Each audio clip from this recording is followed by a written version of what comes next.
CMR jewellers సువర్ణ సంక్రాంతి సంబరాలు బంగారు ఆభరణాలపై 1050% తగ్గింపు. బోరుబావికి మరో చిన్నారి బలైంది. ఒకటి కాదు రెండు కాదు, ఏకంగా 10 రోజుల పాటు బోరుబావిలో మృత్యువుతో పోరాడి అలసిపోయింది. చిన్నారిని రక్షించేందుకు చేసిన ప్రయత్నాలు చేపట్టిన సుదీర్ఘ ఆపరేషన్ విఫలమైంది. నా పోరాటానికి ఇక సెలవు అంటూ తన ఓటమిని అంగీకరించి భువి నుంచి దివికెగింది. నన్ను కాపాడేందుకు ప్రయత్నించిన వారందరికీ సెలవంటూ వెళ్లిపోయింది.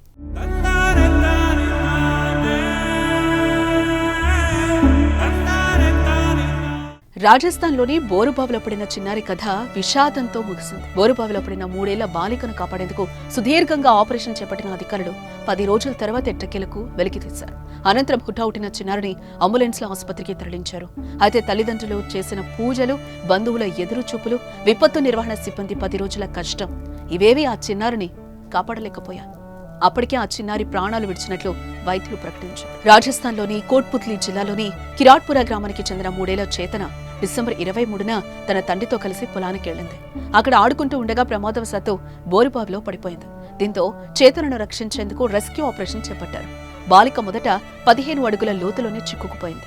కుటుంబ సభ్యులు రక్షించేందుకు ప్రయత్నించగా మరింత కిందకు జారుకుంది. అలా 170 అడుగుల లోతులో పడిపోయిన చిన్నారిని హుకప్ టెక్నిక్ తో బయటకు తీసుకొచ్చేందుకు అధికారులు ప్రయత్నించారు. అది విఫలం అవడంతో బోరుబావికి సమాంతరంగా సొరంగాన్ని తవ్వుతూ ఉండగా వారికి పెద్ద బండరాయి అడ్డు తగిలింది. దీంతో పాపను రక్షించేందుకు పైప్ల ద్వారా లోపలికి ఆక్సిజన్ పంపించడంతో పాటు కెమెరాల్లో బాలిక కదలికలను ఎప్పటికప్పుడు పరిశీలించారు. ఆ కెమెరాలో బోరుబావిలో చేతన అటు ఇటు కదల్లేక ఉక్కిరిబిక్కిరవుతున్న దృశ్యాలు అందరినీ కంటతడి పెట్టించారు.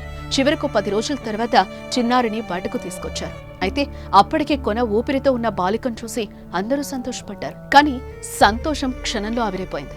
170 అడుగుల లోతులో 10 రోజుల మృత్యువుతో పోరాడి ఓడింది చేతన. కళ్ల ముందు ఆడుకుంటూ తిరిగిన చిన్నారి ఇక లేదని తెలిసి ఆ తల్లిదండ్రుల హృదయం తల్లడిల్లింది.